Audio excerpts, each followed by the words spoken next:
Ayan, nakakagulat nga po na balita Kuya Brooks, inatake ng high blood at nasa hospital. So, halata naman po sa live ni Kuya Brooks na medyo matamlay po siya labis po siyang naapektuhan sa mga pangbabash po sa kanya.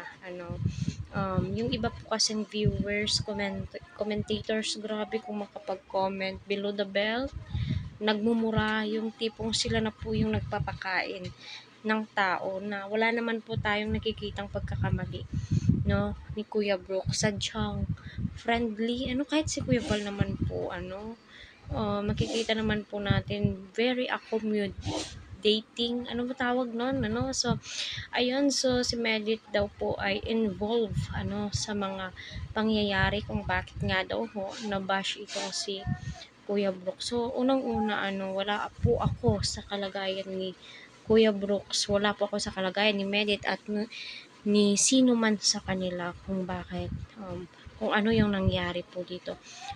Iisa lamang po yung nakikita ko kasi si Kuya Brooks ay inanyayahan niya si Medit nung ribbon cutting sa bahay niya na pumunta.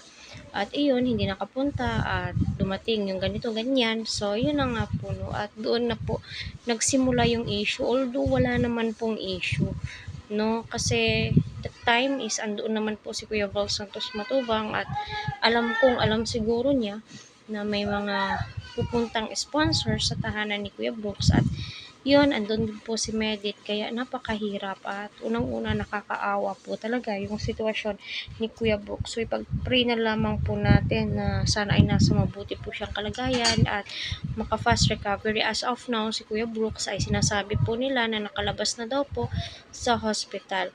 So totoo nga bang involved si Medit sa pangyayari kung bakit na high blood?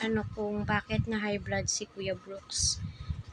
Ayun na nga po dahil nga po sa pagpunta kay Medit or pagpunta ni Medit sa bahay ni Kuya Brooks ay doon na nga po ito nabatikos at galit na galit nga po sila sa pangyayaring iyon. So mag-move on na lamang po tayo.